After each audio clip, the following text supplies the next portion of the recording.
Hello friends, നമ്മൾ ഇനി കാണാൻ പോകുന്ന tax liability under new regime എന്ന് പറയുന്ന ടോപ്പിക്കാണ്. 2020-21 മുതൽ അന്നത്തെ ഫിനാൻസ് മിനിസ്റ്റർ ആയിട്ടുള്ള നിർമ്മല സീതാരാമൻ ഒരു പുതിയൊരു സിസ്റ്റം ഓഫ് ടാക്സ് കാൽക്കുലേഷൻ കൊണ്ടുവന്നു. And it is called new regime tax system. അതുകൊണ്ട് തന്നെ പുതിയ റെജിം പ്രകാരം നമുക്ക് ടാക്സ് കാൽക്കുലേറ്റ് ചെയ്യാനുള്ള അവകാശം ഒരു അസസിക്ക് ഉണ്ട്. നമുക്ക് ഓൾഡ് റെജിം പ്രകാരം ഇതുവരെ ഡിസ്കസ് ചെയ്ത രീതിയിൽ സ്ലാബ് സിസ്റ്റത്തിൽ സ്ലാബ് നമ്മൾ കണ്ടല്ലോ. ആദ്യത്തെ 2.5 ലക്ഷം എക്സംപ്റ്റഡ് ആണ്, പിന്നെ വരുന്നത് 5%, പിന്നെ 20%, പിന്നെ 30% എന്ന് പറയുന്ന സ്ലാബ് സിസ്റ്റം നമുക്ക് വേണമെങ്കിൽ അപ്ലൈ ചെയ്യാം. That is called old regime. അല്ല, നമുക്ക് ന്യൂ റെജിം ആണ് വേണ്ടതെന്നുണ്ടെങ്കിൽ ന്യൂ റെജിമും നമുക്ക് ഓപ്റ്റ് ചെയ്യാവുന്നതാണ്. ന്യൂ റെജിം പ്രകാരം എങ്ങനെയാണ് ടാക്സ് ലയബിലിറ്റി കാൽക്കുലേറ്റ് ചെയ്യണത് എന്നുള്ളത് നോക്കാം. വലിയ വ്യത്യാസങ്ങളൊന്നുമില്ല, ചെറിയ സ്ലൈറ്റ് വ്യത്യാസങ്ങളേ ഉള്ളൂ. Tax liability under new regime on special items like നമ്മൾ കണ്ടു കാഷ്വൽ ഇൻകം, അതുപോലെ തന്നെ long term capital gain, short term capital gain on transfer of listed equity shares. ഇതൊക്കെ നമ്മൾ സ്പെഷ്യൽ ഐറ്റംസ് ആയിട്ട് കണ്ടു. അതിന്റെ മുകളിലുള്ള ടാക്സ് നമ്മൾ ഓൾറെഡി എങ്ങനെയാണോ ഓൾഡ് റെജിമിൽ കണ്ടിട്ടുള്ളത് അതേ രീതിയിൽ തന്നെ കണ്ടാൽ മതി. So the rules are same as old regime. So new റെജിമിൽ വലിയ വ്യത്യാസങ്ങളൊന്നുമില്ല. വലിയ വ്യത്യാസം എന്നല്ല, ഒരു വ്യത്യാസം തന്നെയില്ല. ഓൾഡ് റെജിമിൽ എന്താണോ നമ്മൾ സ്പെഷ്യൽ ഇൻകത്തിന്റെ മുകളിൽ എങ്ങനെയാണോ ടാക്സ് കാൽക്കുലേറ്റ് ചെയ്യുന്നത് അതേപോലെ തന്നെ കണ്ടാൽ മതി. നോർമൽ ഇൻകത്തിന്റെ മുകളിൽ നമ്മൾ ടാക്സ് കാൽക്കുലേറ്റ് ചെയ്യുമ്പോൾ സ്ലാബുകൾക്ക് ചെറിയൊരു വ്യത്യാസമുണ്ട്. അത് മാത്രമാണ് ന്യൂ റെജിമിൽ ചെറിയൊരു വ്യത്യാസം എന്ന് പറയാനുള്ളത്. So tax on normal income എങ്ങനെയാണ്? അപ് ടു 3 ലാക്ക് വരെയുള്ള ഇൻകത്തിന്റെ മുകളിൽ ടാക്സ് ഇല്ല. So basic exemption limit is 3 lakh. 3 lakh to 7 lakh 5%, 7 lakh to 10 lakh 10%, 10 lakh to 12 lakh 15%, 12 lakhs to 15 lakhs 20%, and above 15 lakhs 30%. അപ്പോൾ 30% എന്ന് പറയുന്ന ടാക്സ് ബ്രാക്കറ്റ് വരുന്നത് 15 lakhsന് മുകളിൽ ടോട്ടൽ ഇൻകം കയറിയാൽ മാത്രം ആ എക്സസ് എമൗണ്ടിന്റെ മുകളിൽ മാത്രമാണ് 30% വരുന്നത്. ഓൾഡ് റെജിം പ്രകാരം 10 lakhന്റെ മീതെ വരുന്ന എല്ലാ ഇൻകത്തിന്റെ മുകളിലും 30% ആണ്. പക്ഷെ ഇവിടെ ന്യൂ റെജിം പ്രകാരം 15 lakhsന്റെ മുകളിൽ ടാക്സ് വന്നാൽ മാത്രം, ടോട്ടൽ ഇൻകം വന്നാൽ മാത്രമാണ് എക്സസ് ടോട്ടൽ ഇൻകത്തിന്റെ മുകളിൽ 30% അപ്ലൈ ചെയ്യുന്നുള്ളൂ. സോ ഇതാണ് ന്യൂ റെജിം പ്രകാരം നോർമൽ ഇൻകത്തിന്റെ മുകളിൽ ടാക്സ് കാൽക്കുലേറ്റ് ചെയ്യാനുള്ള സ്ലാബുകൾ. 6 സ്ലാബുകളാണുള്ളത്. Up to 3 lakh there is no tax. 3 to 7 lakhs 5%, 7 to 10 lakhs 10%, 10 to 12 lakhs 15%, 12 to 15 lakhs 20%, and above 15 lakhs 30% ആണ് ടാക്സ് റേറ്റ് വരുന്നത്. And there is no difference between normal person and senior citizen or super senior citizen. Age അനുസരിച്ചിട്ട് tax റേറ്റിന് വ്യത്യാസം ഇല്ല. Old റെജിമിൽ അത് വ്യത്യാസം ഉണ്ടായിരുന്നു, എന്നാൽ ന്യൂ റെജിമിൽ വ്യത്യാസമില്ല. ഇതാണ് ന്യൂ റെജിമിൽ നമ്മൾ കാണേണ്ടത്. എന്നിട്ട് നമ്മൾ ടോട്ടൽ ഇൻകത്തിന്റെ സ്പെഷ്യൽ ഇൻകത്തിന്റെ മുകളിലും നോർമൽ ഇൻകത്തിന്റെ മുകളിലും ടാക്സ് കാൽക്കുലേറ്റ് ചെയ്യുന്നു. ടാക്സ് കാൽക്കുലേറ്റ് ചെയ്തിട്ട് ടോട്ടൽ ടാക്സ് കണ്ടുപിടിക്കുന്നു. അതിന് റിബേറ്റ് കുറയ്ക്കുന്നു. റിബേറ്റിൽ ചെറിയൊരു വ്യത്യാസമുണ്ട്. റിബേറ്റ് എങ്ങനെയാ വ്യത്യാസം വരുന്നത് നോക്കുള്ളൂ. റിബേറ്റ് നേരത്തെ നമ്മൾ റിബേറ്റ് 5 ലക്ഷത്തിനും മീതെ 5 ലാക്കിനും മീതെ ടോട്ടൽ ഇൻകം വന്നു കഴിഞ്ഞാൽ റിബേറ്റ് ഇല്ല എന്നാണ് പറഞ്ഞിരുന്നത്. ഇവിടെ 7 ലാക്കിനും മീതെ പോയി കഴിഞ്ഞാൽ റിബേറ്റ് ഇല്ല. റിബേറ്റ് ഈസ് 0, ഒന്നും ലെസ് ചെയ്യാൻ സമ്മതിക്കില്ല. എന്നാൽ 7 ലാക്കിന് താഴെയാണെന്നെങ്കിൽ വിചാരിക്കുക, total income is equal two or less than 7 lakh, then the amount of rebate will be 25,000 or total tax whichever is less. ഈ ടോട്ടൽ ടാക്സോ 25,000 ആവും. അവിടെ നമുക്ക് 12,500 ഓർ ടോട്ടൽ ടാക്സ് ആയിരുന്നു. ഇവിടെ 25,000 or total tax whichever is less. അത് നമുക്ക് rebate ആയിട്ട് കുറച്ച് കിട്ടും ടോട്ടൽ ടാക്സ് എന്ന്. Then surcharge as usual, surcharge നമ്മൾ ആഡ് ചെയ്യുന്നു. സർചാർജ് എപ്പോൾ മാത്രമേ വരുള്ളൂ? 50 ലാക്സിന് മീതെ ടോട്ടൽ ഇൻകം വന്നാൽ മാത്രമാണ് സർചാർജ് വരുന്നുള്ളൂ. Then 4% health and education cess എന്തായാലും നമുക്ക് ആഡ് ചെയ്യണം. ദെൻ TDS എന്തെങ്കിലും ഉണ്ടെങ്കിൽ അത് കുറയ്ക്കണം.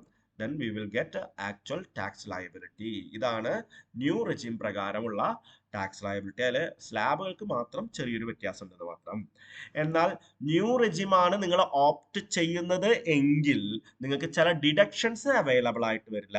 നിങ്ങൾക്ക് ന്യൂ റെജിം ഓപ്റ്റ് ചെയ്യാം, അല്ലെങ്കിൽ ഓൾഡ് റെജിം ഓപ്റ്റ് ചെയ്യാം. അത് നിങ്ങളുടെ ഇഷ്ടമാണ്, അസസിയുടെ ഇഷ്ടമാണ്. പക്ഷേ അസസി ന്യൂ റെജിമാണ് സെലക്ട് ചെയ്യുന്നതെന്നുണ്ടെങ്കിൽ അസസി is not eligible for certain deductions. ചില ഡിഡക്ഷൻസ് അവർക്ക് കിട്ടില്ല. ഏതൊക്കെ ഡിഡക്ഷൻസ് അവർക്ക് കിട്ടാത്തത്? ന്യൂ റെജിം ഓപ്റ്റ് ചെയ്ത ആൾക്ക് ഈ പറയുന്ന ഡിഡക്ഷൻസ് ഒന്നും കിട്ടില്ല. 80C പ്രകാരം 80CCC, 80CCD subsection 1, 80D, 80DD, 80DDB, അതായത് മെഡിക്കൽ ഇൻഷുറൻസ് പ്രീമിയം ഒന്നും അടച്ചതൊന്നും ഡിഡക്ഷൻ ആയിട്ട് കിട്ടില്ല. 80TT, 80TB, 80U, ഡിസബിലിറ്റി ഉള്ള അസസി ആണെങ്കിൽ കിട്ടുന്ന ഡിഡക്ഷനാണ് 80U. അതൊന്നും ഇവിടെ കിട്ടുന്നതല്ല. Deduction under section 16 other than standard deduction. Standard deduction 16 എന്ന് പറയുന്നത് സാലറി ഇൻകത്തിൽ നിന്ന് കിട്ടുന്ന ഡിഡക്ഷനെയാണ് സെക്ഷൻ 16 ഡിഡക്ഷൻ എന്ന് പറയുന്നത്. അതിന് സ്റ്റാൻഡേർഡ് ഡിഡക്ഷൻ മാത്രമേ കിട്ടുള്ളൂ. ബാക്കി വരുന്ന രണ്ട് ഡിഡക്ഷൻസ്, പ്രൊഫഷണൽ ഇൻകവും എന്റർടൈൻമെന്റ് അലവൻസുമായി ബന്ധപ്പെട്ടുള്ള രണ്ട് ഡിഡക്ഷൻസ് ഇവിടെ കിട്ടുന്നില്ല. സ്റ്റാൻഡേർഡ് ഡിഡക്ഷൻ കിട്ടും. സ്റ്റാൻഡേർഡ് ഡിഡക്ഷൻ 75,000 വരെ കിട്ടും. 75,000 ഫ്ലാറ്റ് ആയിട്ട് സ്റ്റാൻഡേർഡ് ഡിഡക്ഷൻ കിട്ടും ന്യൂ റെജിം ഓപ്റ്റ് ചെയ്യുന്ന ആൾക്ക്. ഓൾഡ് റെജിം ഓപ്റ്റ് ചെയ്യുന്ന ആൾക്ക് 50,000 ആണ് സ്റ്റാൻഡേർഡ് ഡിഡക്ഷൻ കിട്ടാന്നുണ്ടെങ്കിൽ, സാലറി ഇൻകത്തിൽ നിന്ന് സ്റ്റാൻഡേർഡ് ഡിഡക്ഷൻ കിട്ടാന്നുണ്ടെങ്കിൽ, ന്യൂ റെജിം ഓപ്റ്റ് ചെയ്യുന്ന ആൾക്ക് 75,000 സ്റ്റാൻഡേർഡ് ഡിഡക്ഷൻ കിട്ടും. എന്നാൽ സെക്ഷൻ 16 പറയുന്ന മറ്റു രണ്ട് ഡിഡക്ഷൻസ് ഉണ്ടല്ലോ, പ്രൊഫഷണൽ ടാക്സ് അടയ്ക്കുമ്പോൾ കിട്ടുന്ന ഡിഡക്ഷനും എന്റർടൈൻമെന്റ് അലവൻസ് കിട്ടുമ്പോൾ ഗവൺമെന്റ് എംപ്ലോയിക്ക് കിട്ടുന്ന ഡിഡക്ഷൻ, ആ രണ്ട് ഡിഡക്ഷൻ ഇവിടെ അവൈലബിൾ അല്ല. Deduction in respect of interest on housing loan, ഇത് വലിയൊരു നഷ്ടമാണ്. ഇൻട്രസ്റ്റ് ഓൺ ഹൗസിംഗ് ലോൺ, നിങ്ങളൊരു ഹൗസിംഗ് ലോൺ എടുത്തിട്ട് വീട് കെട്ടിയിട്ടുണ്ട് വിചാരിക്കുക. ഓൾഡ് റെജിമാണ് നിങ്ങൾ ഓപ്റ്റ് ചെയ്യണമെങ്കിൽ അതിന്റെ ഡിഡക്ഷൻ നിങ്ങൾക്ക് കിട്ടും. സെക്ഷൻ 24 പ്രകാരം നിങ്ങൾക്ക് ഇൻകം ഫ്രം ഹൗസ് പ്രോപ്പർട്ടി കാണുമ്പോൾ ഇൻട്രസ്റ്റ് ഓൺ ഹൗസിംഗ് ലോൺ നിങ്ങൾക്ക് ഡിഡക്ഷൻ ആയിട്ട് കിട്ടും. പക്ഷെ ന്യൂ റെജിം ആണ് ഓപ്റ്റ് ചെയ്യണമെങ്കിൽ നിങ്ങൾക്ക് ഡിഡക്ഷൻ കിട്ടില്ല. Deduction in respect of special allowances, HRA, ഈ ഡിഡക്ഷൻസ് ഒന്നും നിങ്ങൾക്ക് കിട്ടില്ല. Deduction in respect of family pension, ഇതൊന്നും നിങ്ങൾക്ക് കിട്ടില്ല. ഈ ഡിഡക്ഷൻസ് ഒന്നും കിട്ടില്ല.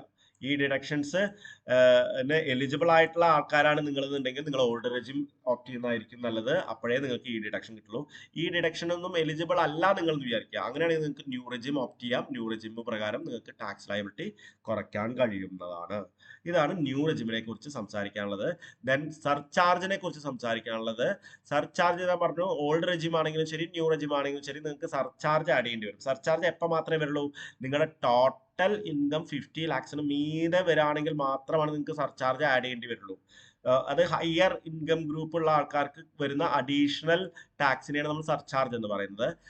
നിങ്ങളുടെ ടോട്ടൽ ഇൻകം 50 ലാക്സിനും 1 crore ഇടയിലാണെന്ന് വിചാരിക്കുക. ടോട്ടൽ ഇൻകം, അതായത് നിങ്ങൾ വലിയ പണക്കാരനാണെന്ന് വിചാരിക്കുക. 50 ലാക്കിനും 1 ലാക്കിനും ഇടയിലാണ് നിങ്ങളുടെ ടോട്ടൽ ഇൻകം എന്നുണ്ടെങ്കിൽ ഓൾഡ് റെജിം പ്രകാരം വരുന്ന നിങ്ങളുടെ സർചാർജ് 10% ഓൺ ടോട്ടൽ ഇൻകം ആണ്. ടോട്ടൽ ഇൻകത്തിന്റെ 10%, എക്സസിന്റെ അല്ല കേട്ടോ, 50യുടെ എക്സസിന്റെ അല്ല, ടോട്ടൽ ഇൻകം എത്രയാണോ അതിന്റെ 10% നിങ്ങൾക്ക് സർചാർജ് വരും. ഫോർ എക്സാമ്പിൾ, നിങ്ങളുടെ ടോട്ടൽ ഇൻകം വരുന്ന ഒരു 70 lakh rupees ആണെങ്കിൽ 70 lakhന്റെ 10%, ദാറ്റ് ഈസ് 7 lakh rupees നിങ്ങൾക്ക് എന്തായിട്ട് വരും? സർചാർജ് ആയിട്ട് ആഡ് ചെയ്യേണ്ടി വരും. ന്യൂ ടാക്സ് റെജിമിലും ടാക്സ് റേറ്റിന് വ്യത്യാസമില്ല, സർചാർജിന് വ്യത്യാസമില്ല, 10% തന്നെയാണ് ടോട്ടൽ ഇൻകത്തിന്റെ. 1 crore-നും 2 crore-നും ഇടയിലാണ് നിങ്ങളുടെ ടോട്ടൽ ഇൻകം വരണമെന്നുണ്ടെങ്കിൽ 15% ഓഫ് ടോട്ടൽ ഇൻകം നിങ്ങൾക്ക് സർചാർജ് ആയിട്ട് അടയ്ക്കേണ്ടി വരും. ടോട്ടൽ ഇൻകത്തിന്റെ 15%. അത് ഓൾഡ് റെജിമിലും ന്യൂ റെജിമിലും വ്യത്യാസമില്ല. നിങ്ങളുടെ ടോട്ടൽ ഇൻകം 2 കോടിക്കും 5 കോടിക്കും ഇടയിലാണെന്ന് വിചാരിക്കുക. 25% ആണ് സർചാർജ് വരുന്നത്. ടോട്ടൽ ഇൻകത്തിന്റെ 25%. ഫോർ എക്സാമ്പിൾ, നിങ്ങളുടെ ടോട്ടൽ ഇൻകം വരുന്നത് 4 crore ആണെങ്കിൽ 4 crore-ന്റെ 25% നിങ്ങൾക്ക് എന്തടയ്ക്കേണ്ടി വരും? സർചാർജ് ആയിട്ട് ആഡ് ചെയ്യേണ്ടി വരും. അത് ന്യൂ റെജിമിലും വ്യത്യാസമില്ല. ആകെ വ്യത്യാസം വരുന്നത് നിങ്ങളുടെ ടോട്ടൽ ഇൻകം 5 കോടിക്ക് മീതെയാണെന്ന് വിചാരിക്കുക. 5 crore-നും എക്സീഡ് ചെയ്യുന്നുണ്ടെങ്കിൽ ഓൾഡ് റെജിം പ്രകാരം നിങ്ങളുടെ സർചാർജ് വരുന്നത് ടോട്ടൽ ഇൻകത്തിന്റെ 37% സർചാർജ് ആയിട്ട് വരും.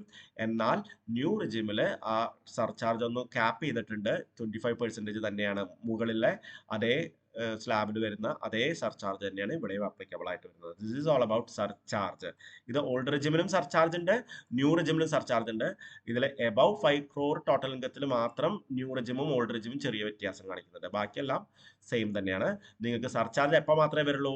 നിങ്ങളുടെ ടോട്ടൽ ഇൻകം 50 ലാക്കിന് മീതെ ആണെങ്കിൽ മാത്രമാണ് സർചാർജ് അടയ്ക്കേണ്ടി വരുന്നുള്ളൂ. Okay, this is all about surcharge. So this is all about the calculation of tax liability of an individual. ഇത് കൃത്യമായിട്ട് പഠിക്കുക. ഇതിന്റെ 3-4 പ്രോബ്ലംസ് ഞാൻ തരുന്നതായിരിക്കും. അത് കൃത്യമായിട്ട് ചെയ്യാൻ ശ്രമിക്കുക. Okay, thank you.